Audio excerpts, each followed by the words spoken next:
Fraser, can I start by asking you, why was there a need for a PFA? I just feel there was a need for a new organisation that was run by the players themselves. The SPFA wasn't an entity on its own, and it was part of the GMB trade union, who were terrific backup for many, many years. But I just felt when I left that there wasn't the room within the GMB's regulations, and the fact that the SPFA couldn't make its own decisions largely, that there wasn't going to be the room for the expansion that I thought could have been had. So at that point I left, and it was fantastic when Gordon called me and said to me after that, said, well, what's going on? Why don't we meet up and have a chat? And we did, and things have just gone from there very quickly. And I just think this is a fantastic opportunity for players in Scotland who now will be able to mould their own organisation to their own needs. Sometimes there have been complaints, you always get complaints in any walk of life, from players, about the support not being good enough. Quite often the comparison, which was unfair, was made to the PFA in England because of the fantastic services and support they give. So now the players themselves are going to run this organisation. It's going to be run by the management committee. Although my title is chief executive, I'll be running the organisation from the front, but the decision making and the policy making will be made by the players themselves, by the management committee. So I just think it's a win-win situation. It's a fantastic opportunity for professional players in this country to mould and guide their own organisation. Bad blood between you? Has there been an acrimonious split between you and the GMB? No, I just had a difference of opinion as to the way forward for the SPFA, and people who know me know that I stand by my principles. I just felt that what they were trying to do was different from the way I saw the PFA, or sorry, the SPFA going forward. So not acrimonious at all. The plans I had were almost similar to we have here. We could have worked, I think, under the GMB's umbrella, but with an autonomy within that, but that wasn't going to be possible. So where we are today. What message do you now give to footballers who potentially are under the wing of the GMB and the old guys of the SPFA to this new PFA? Why should they jump? Why should they join you? We're now going to offer the service of PFA Scotland, which is going to be a football players union, run by football players, decisions taken by football players, led by people like myself as former football players. And I think that we can provide the appropriate services for football players in Scotland for their needs.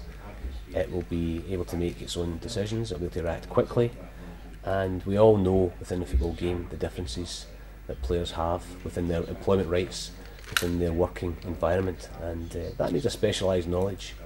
We're not any cleverer, I'm not any cleverer than anybody else, but I have a knowledge of what's going on in football. And then you add to that the fact that when we require it, we can tap into the resources of possibly the strongest union in the world. It's certainly the strongest players union in the world, the PFA of England and Wales, in support of Gordon Taylor, his expertise, his experience, and all his staff and services. For me, I don't think it's a choice. Would you expect, Fraser, a 100% transfer of membership from SPFA to PFA Scotland? It's difficult to judge what the transfer is going to be because I haven't spoken to any person involved in SPFA. There's been a few players involved in the setup of this organisation, but that's my job now, is to get round the clubs and see what the reaction is. I know I'm sitting here as part of PFA Scotland, but I can't see any reason not to join. It just seems the sensible option for players. We're giving an alternative. They have an option with the old SPFA. We will give them an alternative option that I think is better. What are the things, Fraser, that you would like to do that you were hindered from doing under the banner of the SPFA? I think that we have to expand into a number of areas. I think there's there's commercial opportunities which will bring in revenue for the PFA Scotland.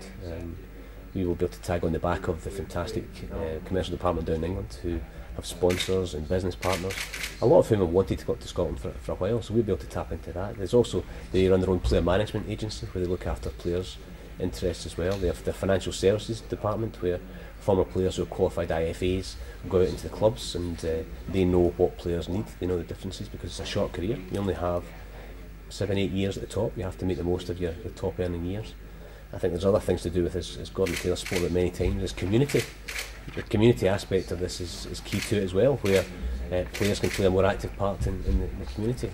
And I think we have to move as well towards politically players having I think a bigger say in the decision making that affects their livelihoods. Tony Higgins, my former colleague who's at FIFPro, represents players at that level with FIFA and UEFA and is involved in decision making, and I think it only makes sense that players are involved at SFA, SPL and SFL level as well. Presuming the SPFA keep going, does that hinder your development at all? Can the two organisations continue alongside each other? It's something I haven't given too much thought to be honest. My thoughts are that players will come across to join PFA Scotland, but if they don't, then absolutely, there's no reason why not. I didn't leave in acrimonious terms from the GMB. It was a difference of opinion of the way forward, so I don't think there'd be a problem with working in partnership with them if that came about. Whether that's going to be the case or not, I don't know. Immediate concerns are for PFA Scotland to go out and offer their services to players and get players to join, and then after that it kicks in. There's various things, all the services we've spoken about before, and from the PFA that we can offer, and also things like TV monies, which I think is something we've got to look at. We've got to look at getting a share of that in the future. I was going to mention that Gordon brought that up. It's a possibility for something up here to happen as well, to the union to get something from that. But if there are two unions, surely that would throw a spanner in the works. Yeah, but I'm presuming there'll be one union.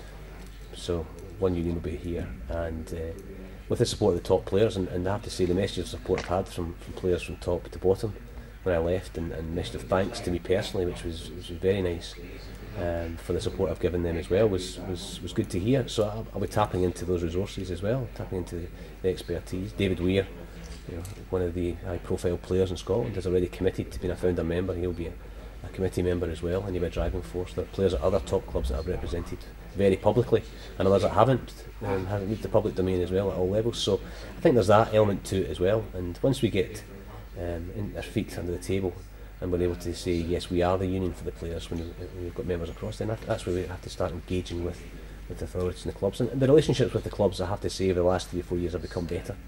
The relationship, I think they're realising that while we might not agree on everything that goes on in football, it's a broad spectrum of topics that we do agree upon, and that we all agree are good for the game. Obviously there's differences. That's life. That's what life should be about. We shouldn't all agree on things, and I think that's something we have to work on as well. Is there a situation here, Fraser, where obviously initially PFA are supporting this? Have you been given a timescale where PFA Scotland will then be self-supporting? There's no real timescale. I mean, initially we have to get the membership across. That's the main thing, and there's income from that.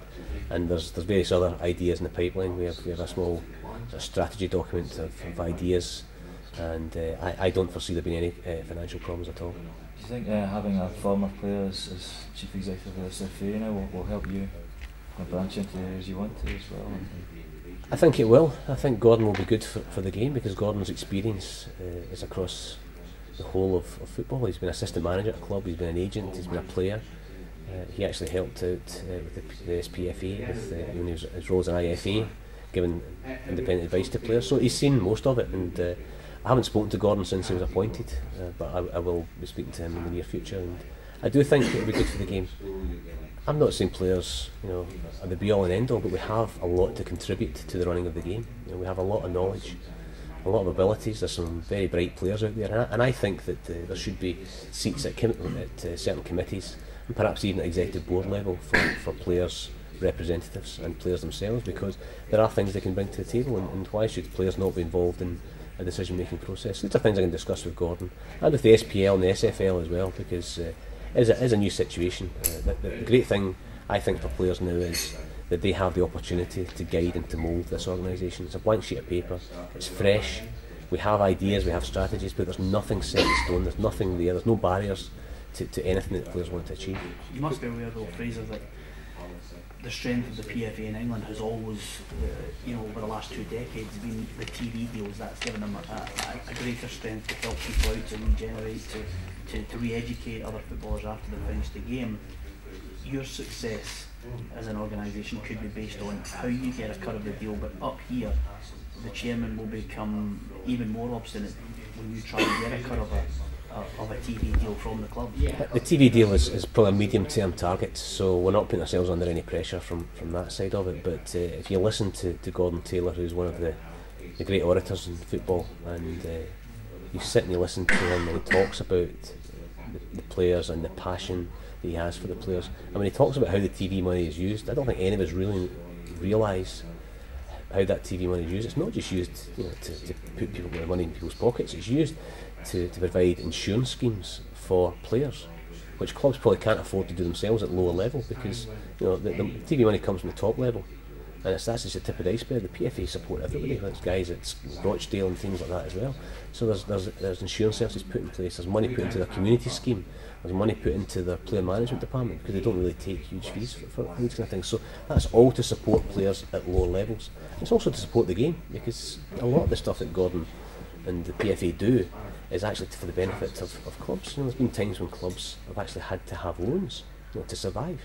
PFA's been able to do that. No, we'll never be at that stage, never, even in a best case scenario.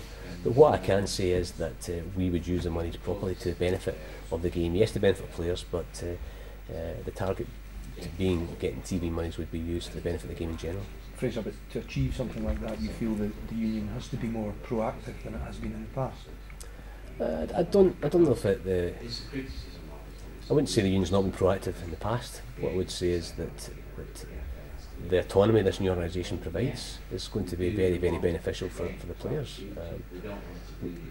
Keep stressing it's going to be run by the players. The players themselves will decide how this organisation goes forward, and that's a great selling point when you get out to the clubs and you're saying to players, well, what do you want? You know, let's mould this, let's work together. Yeah, I'm happy to lead it, I've always been happy to front it, but ultimately I won't really be deciding what the policy is. It'll be the management committee that decides what the policy is, and players will feed into that management committee, and the players themselves will decide what they want to do with their union, and that to me is the most exciting part of this whole new venture. Short term, how vital is it? Gordon's expertise, I mean, can you sum up what he's going to bring to you, which will be vital for the success? Gordon's had a look at the situation in Scotland already, and we've discussed a sort of strategy, short, medium and long term, and what we can do is just look at what they provide in England and see what can be achieved in Scotland, whether it be across the board benevolent funds, you know, insurance policies for players should they retire from the game, you know, collective bargaining agreements with the authorities, never mind all the other services they provide. So his expertise and his guidance is going to be absolutely vital. But the great thing for PFA Scotland is that they'll have autonomy, they decide what they're doing. Gordon can't decide for us. It's an affiliation we have to their organisation which suits all of us, but we have this fantastic opportunity. Should we need a big brother, if you like, to come in and give us help, then he'll be there for us. And having known Gordon for a number of years now, I know how shrewd an operator is and how committed he is to players' rights, and having seen one or two gaps that exist in Scotland, he's committed to helping us fill them.